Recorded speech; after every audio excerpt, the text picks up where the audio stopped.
Bienvenue sur cette chaîne, c'est encore Evelyne. Que le Seigneur Jésus-Christ vous bénisse richement et vous comble de toutes ses grâces.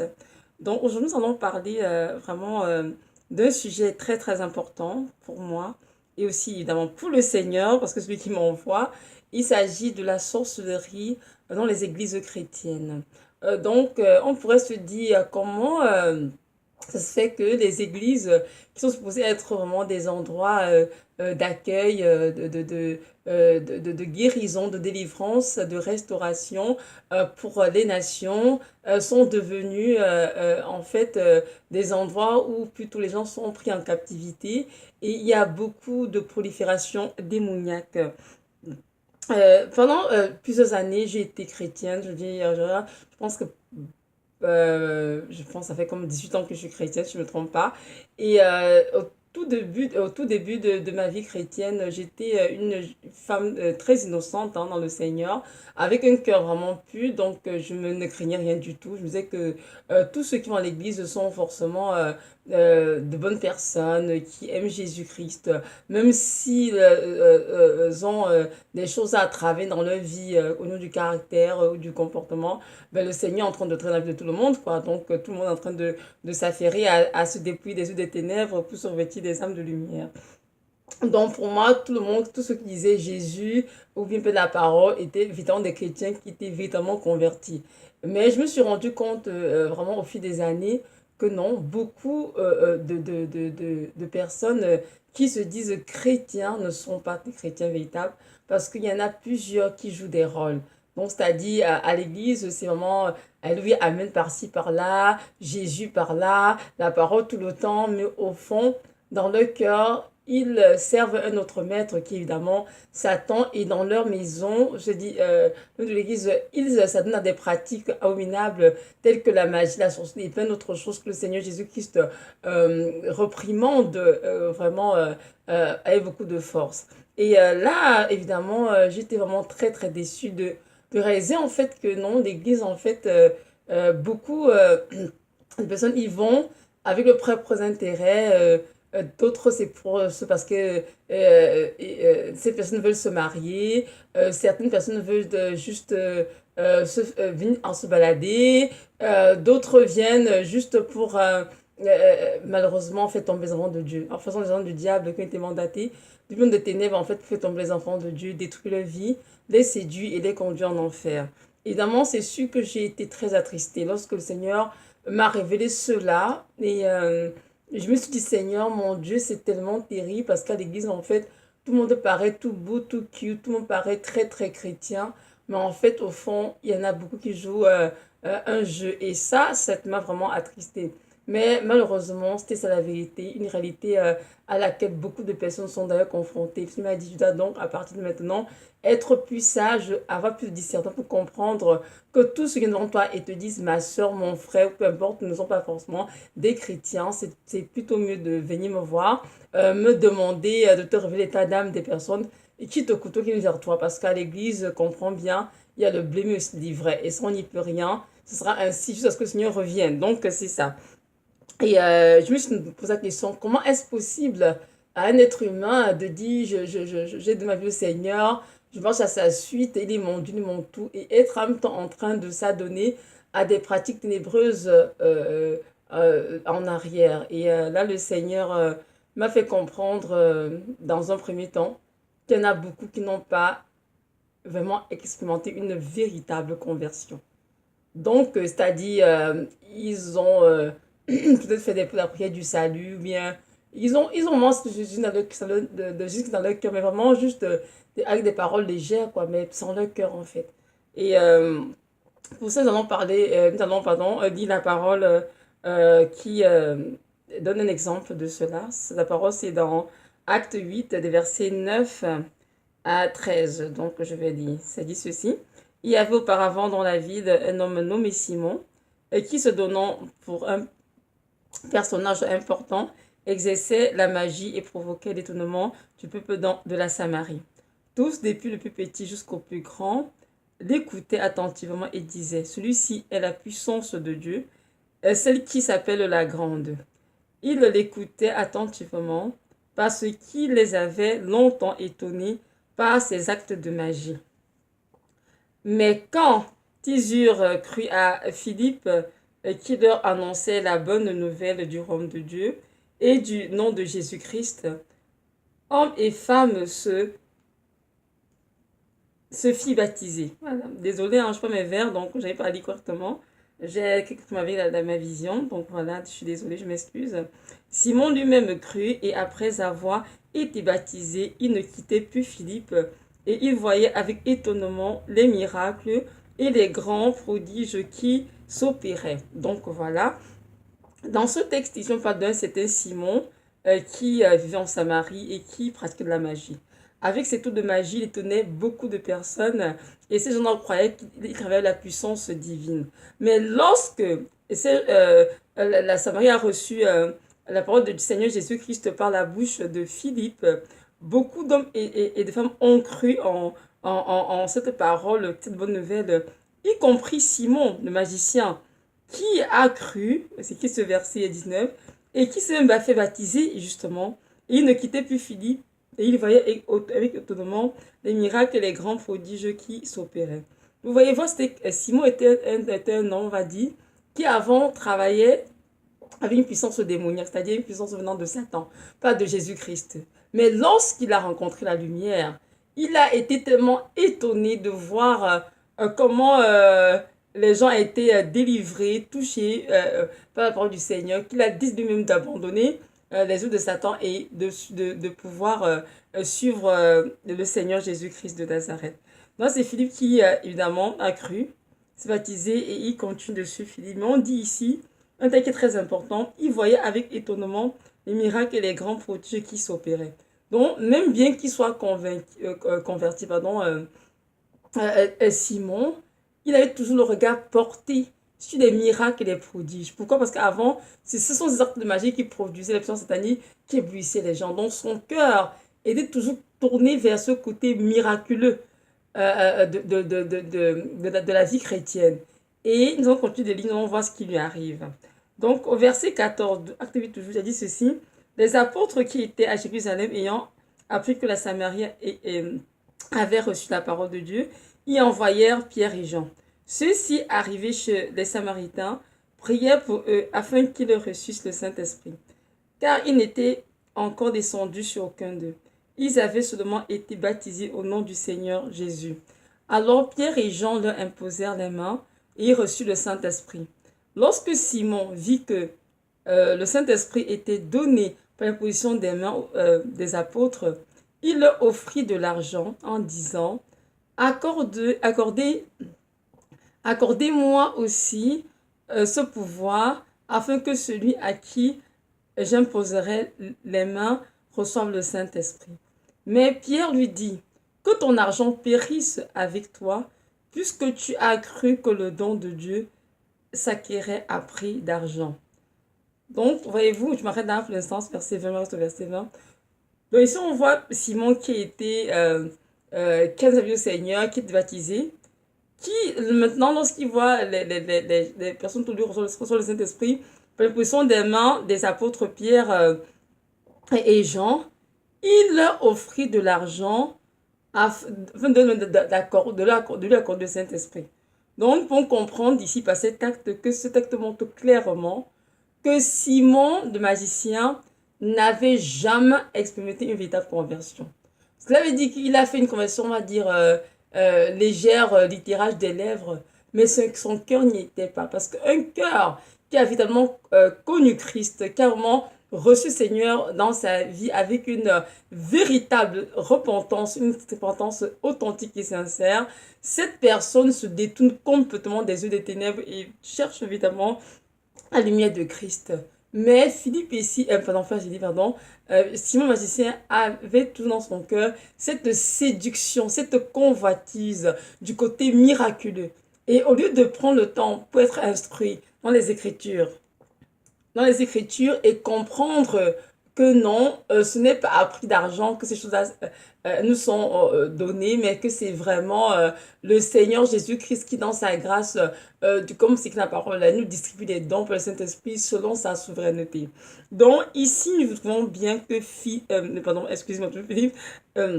Simon n'avait jamais expérimenté une véritable conversion. C'est pour ça qu'il a cru que les dons du Saint-Esprit pouvaient s'acquérir à prix d'argent. Évidemment, donc Pierre a été très outré. Il a dit que ton argent puisse avec toi, puisque tu as cru que le don de Dieu s'acquérait à prix d'argent. Je continue verset 21. Et il n'y a pour toi ni part ni don dans cette affaire, car ton cœur n'est pas droit devant Dieu. Repends-toi donc de ta méchanceté et prie le Seigneur pour que la pensée de ton cœur te soit pardonnée, s'il est possible. Car je vois que tu es dans un fiel amer et dans les liens de l'iniquité. Simon répondit, priez vous-même le Seigneur pour moi, afin qu'il ne m'arrive rien de ce que vous avez dit.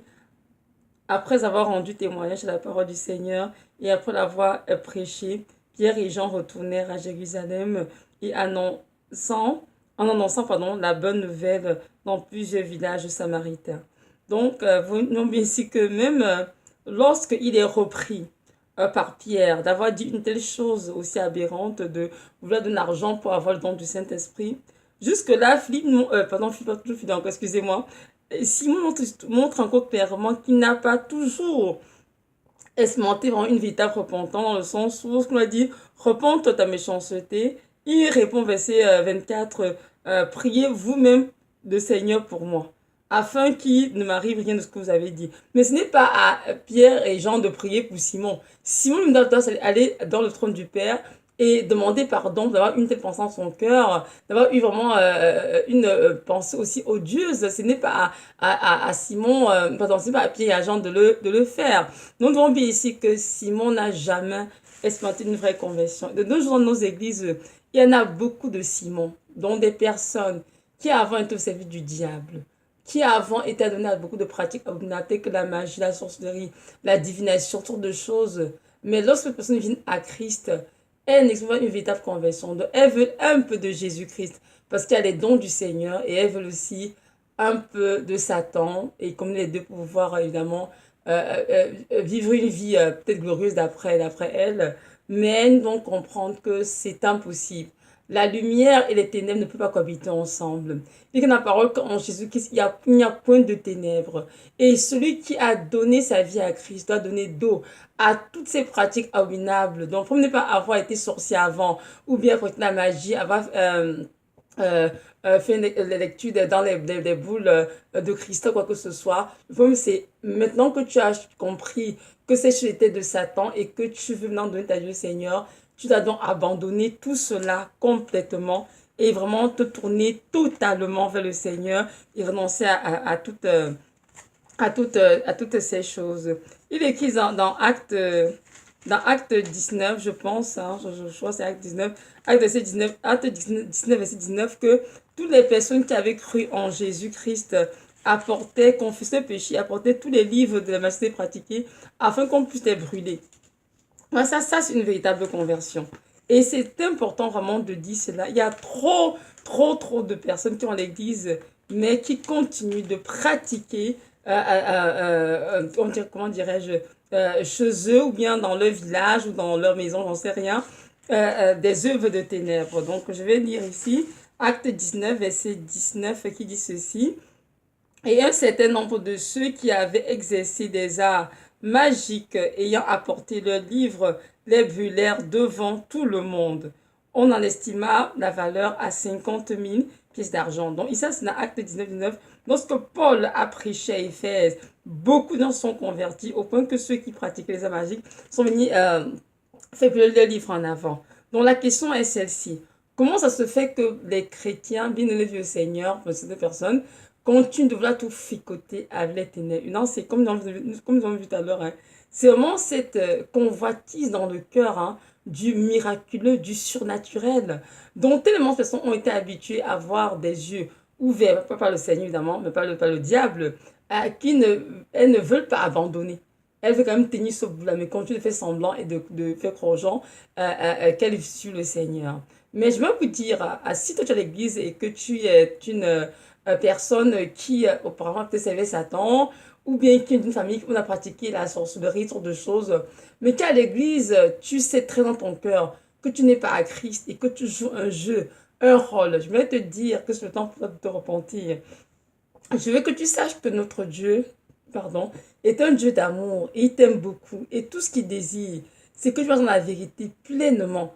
Et non que tu sois hypocrite. Parce que c'est la parole que l'amour soit sans hypocrisie. Donc si tu aimes Dieu de tout ton cœur, de toute ton âme, de toute ta force, toute ta pensée, comme il a demandé, et comme ce premier commandement, il est impossible que tu veuilles servir autre chose que ce Dieu-là.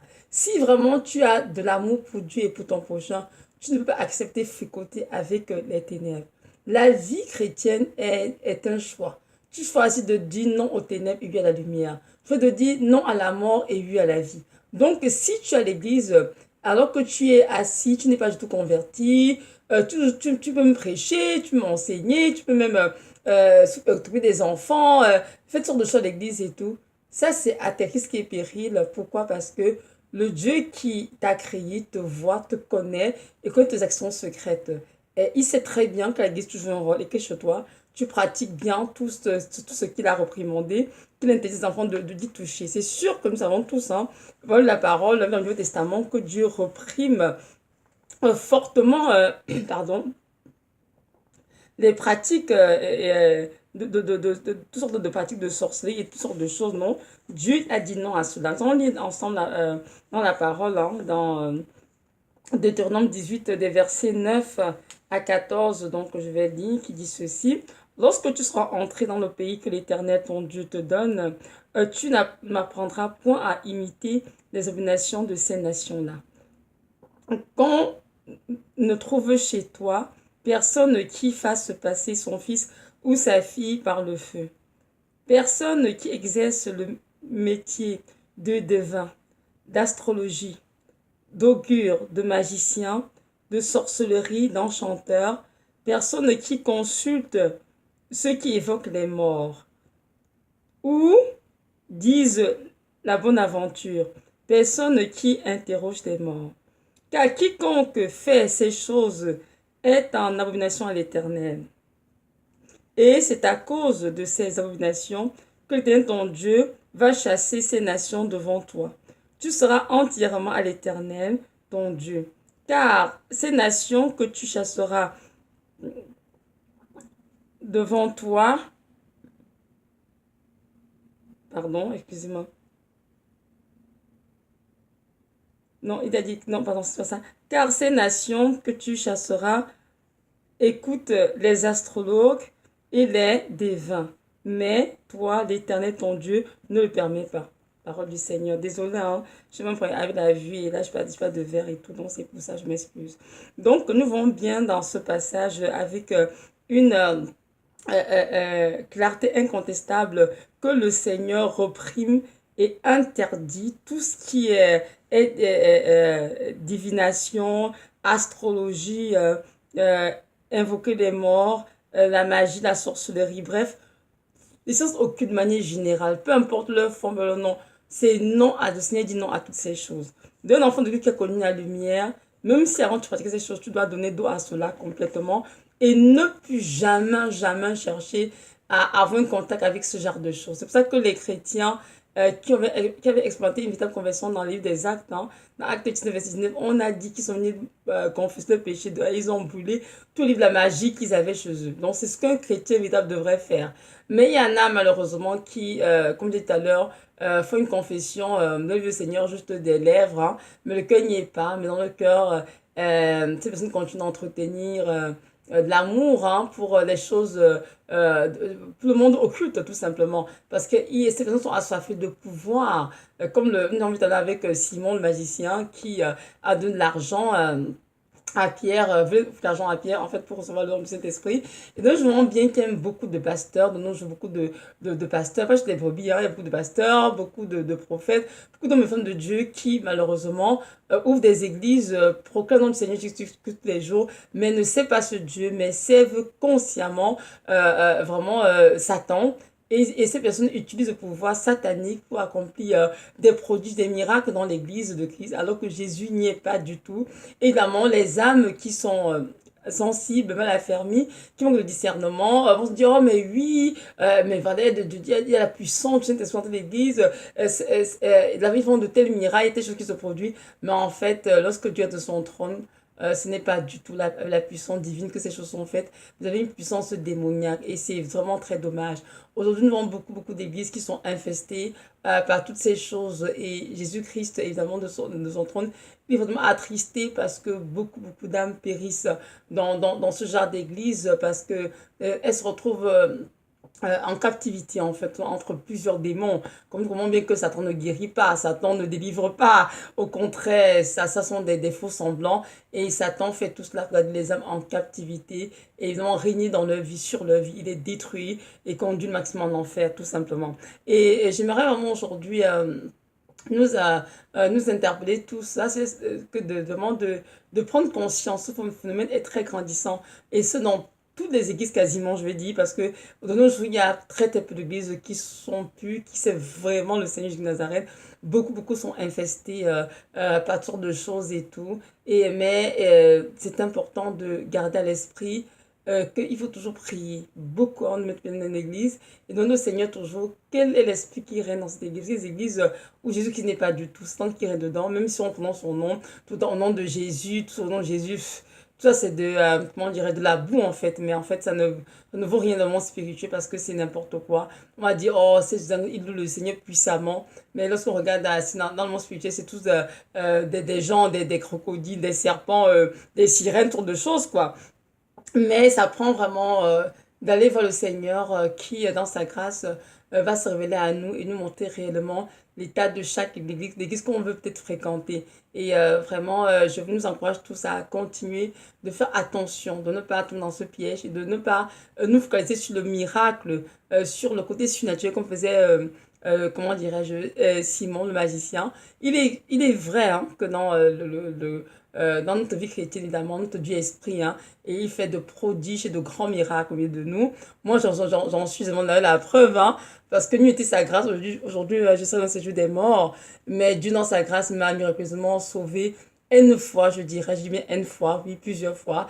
Et Seigneur, je t'en grandeur pour ça, pour ma vie, parce qu'aujourd'hui, je parle en ton nom, parce que tu l'as voulu, Seigneur. J'ai été attaqué dans mon occulte beaucoup, par la sorcellerie, évidemment beaucoup, mais mon Dieu a montré à tous ces gens, à tous ces sorciers, qu'il était vraiment mon Dieu, mon Père, qui m'avait adopté, et c'est lui qui m'a arraché de ces ténèbres-là. Donc, juste pour vous dire que oui, le côté surnaturel existe bel et bien dans le monde chrétien, dans la vie chrétienne, mais cependant, pas une de ces séduit par cela. Pourquoi? Parce que Satan, n'oublions pas qu'il était aussi l'avant, hein, c'était Lucifer, hein, il avait un certain pouvoir, et même sur terre, mais qu'il a été chassé du ciel, il a quand même un certain pouvoir. Même ce pouvoir n'est rien comparé à la puissance de Dieu, évidemment. Dieu le Tout-Puissant, il a quand même un certain pouvoir et il peut faire beaucoup de machinations, beaucoup de ruses dans le but de séduire les enfants de Dieu.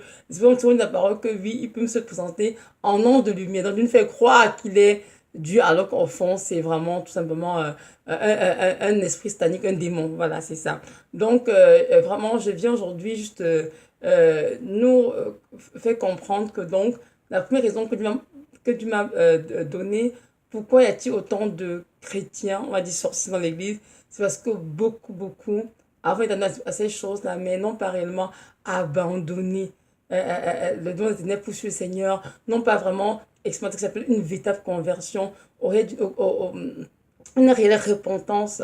Et non, parce que la repentance, c'est vraiment une confession de ses péchés, un abandon total de ses péchés et soutenir vraiment complètement avec Christ. Mais c'est parce que ma n'ont pas fait cela et c'est pour la raison pour laquelle, même bien qu'elles soient à l'église, elles ont utilisé le mot satanique pour attaquer leurs frères et sœurs en Christ.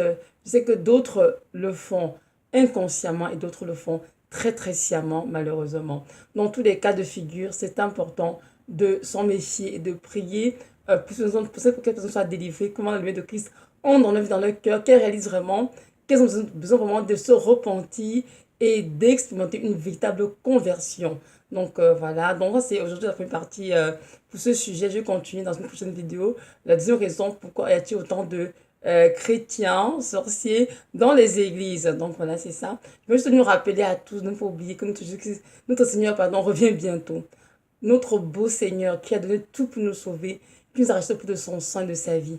Et c'est important que nous soyons prêts si nous voulons entrer dans la Jérusalem céleste. Je vais vous dire, bien le Seigneur, il y a beaucoup de chrétiens qui ne sont pas prêts. Et ils pensent qu'ils seront enlevés lorsque Jésus-Christ reviendra.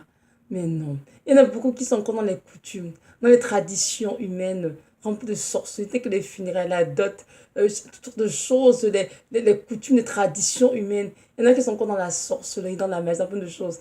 Et ils espèrent que parce qu'elles vont à l'église, parce qu'elles prient quand même, parce qu'elles lisent quand même la Bible, que de temps en temps, elles vont entrer au ciel. Non, c'est pas vrai. On ne peut entrer au ciel avec des liens. Parce que ceux, en fait, qui continuent de fricoter dans des ténèbres sont liés, en fait. Ils ont des liens avec Satan. Il faut que ces liens soient brisés pour que ces personnes soient capables d'entrer dans le royaume de Dieu. Donc, c'est important de s'affairer vraiment à détruire ces gens dans nos vies, à crier au Seigneur pour dire, Seigneur, je t'en prie, aide-moi.